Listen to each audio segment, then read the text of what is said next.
Model town تھانے کا وہ مرکزی منظم بھی آپ نے کہا اس کو، اب یہ بتائیں کون سی حکومت نے اس سے اپائنٹ کیا اور ابھی آپ کا مطالبہ کیا ہے؟ دیکھیں ابھی کچھ روز قبل جب وزیر اعلیٰ پرویز لائی منتخب ہوئے تو انہوں نے یہ وعدہ کیا کہ بلکہ ڈاکٹر صاحب جب پچھلے دنوں ان کا وہ چوٹیں لگی، ڈاکٹر صاحب نے فون کر کے ان سے خیریت دریافت کی، اس دوران بھی انہوں نے کہا کہ ثانیہ ماڈل ٹاؤن اگر ہمیں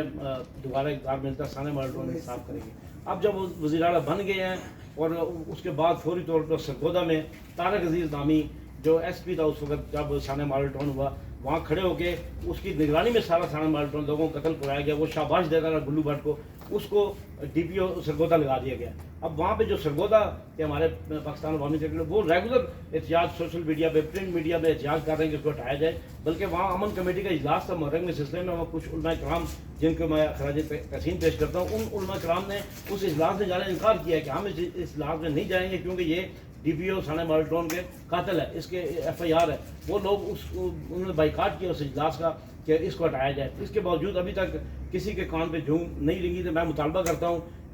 وزیر اعلیٰ پنجاب سے اور متعلقہ اداروں سے کہ فوری طور پہ ڈی پی او طارق عزیز کو وہاں سے معطل کر کے کسی بھی شہر میں نہ، جس شہر میں لگائیں گے ان لوگوں کو وہاں ہمارے لوگ احتجاج کریں گے، لہٰذا ان کو گرفتار کیا جائے کیونکہ ایف آئی آر کٹی ہوئی ہے، باقی ملزمان گرفتار کر کے باقاعدہ ثانیہ ماڈل ٹاؤن کی جو ہے نا وہ کارروائی فوری شروع کی جائے۔ بہت شکریہ۔